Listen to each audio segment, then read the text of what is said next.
As our helpful announcer explains, in order to help fight the invaders from the north and to save her dying company, Asami is selling war vehicles to the Southern Water Tribe. But there's a problem. The ship gets raided by waterbenders, presumably working for Unalaq, the bad guy. And speaking of that asshole, he's off inspecting the opening to the spirit world that was created at the South Pole. So that's where he meets his two kids to hear how things went with getting Korra in order to open up the one at the North Pole. Were you just in the spirit world? What if I was? Don't judge me. They explain what happened, that a dark spirit got in the way and is a sign of how they've gotten out of control. Unalaq, who has demonstrated some piss-poor abilities in grasping the finer points of prioritizing things, ignores a part about how dark spirits are running amok, fouling up his plans, and is angry that his kids have failed him. When his plan was fouled up by dark spirits running amok. Doofus. Meanwhile, Bolin is still doing those movers for Varrick, playing the dashing Nucktuck, and the crowds are eating it up. The Southern Water Tribe is mine. Next, I will conquer the world with my water-bending doomsday device. Like Unalaq's got something that will threaten the world. What a joke. But Bolin's on-screen antics drive the crowd wild, even as they despise the villainous Unalaq. Exactly the kind of thing Varrick was hoping for. Bolin, have you ever tried to force a monkey marmot to ride a bicycle? Why? Do you have a new job offer? His point is that if the people hate the on-screen Unalaq enough, they'll demand that the president fight the real Unalaq. Unless this backfires, they might become convinced that Nucktuck will win the war all by himself. And save his girlfriend Ginger in the process. Unless there's a dastardly plan, of course. It's no use fighting, Nucktuck. My anti-energy net makes bending impossible. I knew it, that dastard. The only thing worse is the real attack on Varrick's ship that he just learns about from poor put-upon Ju Li. This infuriates him, but devastates Asami, who is banking on that sale in order to keep her company afloat. But Mako assures her that they're looking into it right now. Please note that Asami is the first woman in this part of the story who doesn't yell at Mako. The woman that he dumped after she had abandoned her father to aid in their cause. In other words, the person with the most reason to yell at Mako at any opportunity is the one who's nicest to him. Proof once again that Asami is the ultimate class act. And that Mako is such an idiot. As if to prove that, he interrupts the interview with the captain of that ship that was attacked to ask if the bad guy had a detonator like the one Mako found on the other bad guy, outraging Bayfon that he is interrupted yet again. And the witness couldn't even see whether or not he had something like that.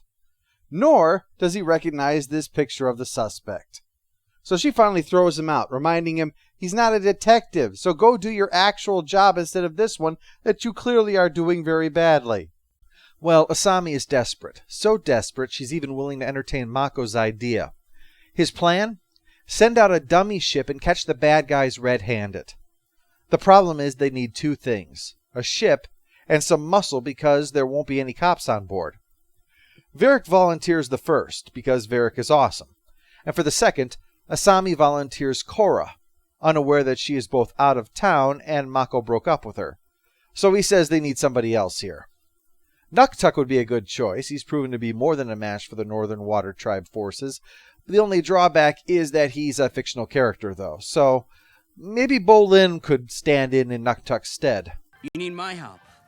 I don't know. I'm kind of busy. I can't say that he's making the wrong choice staying in there. With no other options, they go to the triple threats, making an offer to give them some equipment and maybe get Korra to give them their bending back. So that means the plan's a go-ahead with some real professionals in order to help make it happen. So, what's it like dating the Avatar? Come on, Mako, I gotta know! Let's all go to the lobby. Let's all go to the lobby. Ping! Stay focused. What? Why are you so weird about it? If I was dating the Avatar, I'd tell you all about it. There's nothing to know. Did you do the nasty thing? Tell me you did the nasty thing.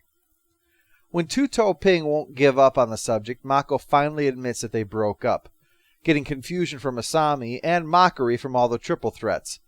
And when you get laughed at by a guy named Two-Toe Ping, that leaves a mark. And that's why they call me Two-Toed Ping. Because you have 2 extra toes. Wow, look at the time. It's only 6:30 and I already know too much about you. That's right. And there was already a 12-toed Ping on the south side. Another... What, is Republic City built on a nuclear waste dump? What's with all the mutants? Well, no time to think about that now. Mako has found out what's really going on. Somebody hired the triple threats to do this job, but only to keep him and Asami busy. So the two are going to have to make their escape from the boat, with Mako firebending and Asami doing the driving. Reminding us that on top of all of her other incredible traits, she is also unmatched behind the wheel of any vehicle. Wow. Rich, smart, good-looking, has a large number of vehicles. She's an expert at driving in extreme conditions. She's basically Batman if he had been better capable of coping with the loss of his parents. While outnumbered and fighting waterbenders, even Asami can't prevent the boat from getting flooded at one point, meaning that it'll be up to Mako to save the day.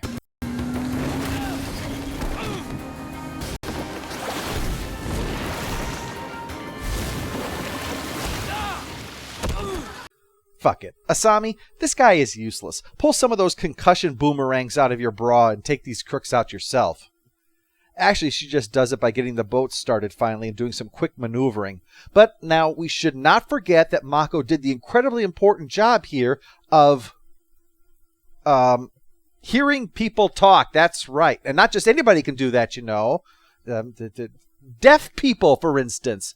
When it comes to high-stakes listening, Mako, I'll bet you could beat any deaf person 2 out of 3 easy. But while Mako has only suffered terrible embarrassment all fricking day, Asami is the one with the worst luck of all, because her warehouse was robbed, taking absolutely everything she had. In her grief, she gives in and kisses Mako, and then apologizes for it. Let me restate that for you. Thanks to following Mako's plan that was so bad the cops didn't want to do it, and wound up costing her everything she owns by following it, her reaction in her grief at losing the last positive bit of the Sato legacy was to briefly kiss the man responsible and apologize for her lack of control. Mako, that you would ever dump this person makes you the dumbest son of a bitch that has ever and will ever fuck up anything. To try to make up for this unparalleled screw-up, Mako strong-arms Two-Toe Ping, but as scared as he is of Mako, the gangster can't say anything because he doesn't know anything. It was just a one-time deal with a go-between. So dejectedly, Mako goes to see Bolin because he'd like to talk to Varrick. Maybe he can screw up his life too. But as he watches the pyrotechnics, Mako realizes that they're using the same kind of technology that the firebomber did. And it's a Varrick exclusive. He rushes over to tell Asami, only to find out that Varrick just bought a controlling interest in her company. This was all carefully orchestrated by him to make the North look bad and convince Republic City to take action. Thus, Varrick is the villain. Still awesome, but villain nevertheless. Shame on you. Meanwhile, on an island of the Fire Nation, we find Korra has washed up on the beach, and with amnesia in the wake of her attack. They promise they'll help her. Boy, oh boy. Somebody look around for a bowling ball we can drop on her head. This 2-part story now introduces a new front to the conflict that Unalaq had begun, even though he actually has nothing to do with it. We now have an adversary in Republic City as a direct result, but one who ironically is on the opposite side of Unalaq, yet nevertheless is in opposition to our heroes. They all want the same thing, but while Korra, Mako, Iroh are all willing to bend the rules, Varrick is willing to break them. Damn the consequences. He's the complete opposite of Unalaq as a villain, personable rather than cold, a long game man rather than a short-term thinker, rallying the people rather than alienating them. It's no wonder they're on opposite sides, but it just goes to show that the enemy of my enemy is not necessarily my friend. As for the fate of Korra, we'll find out more when we get to the 2-part story Beginnings next month.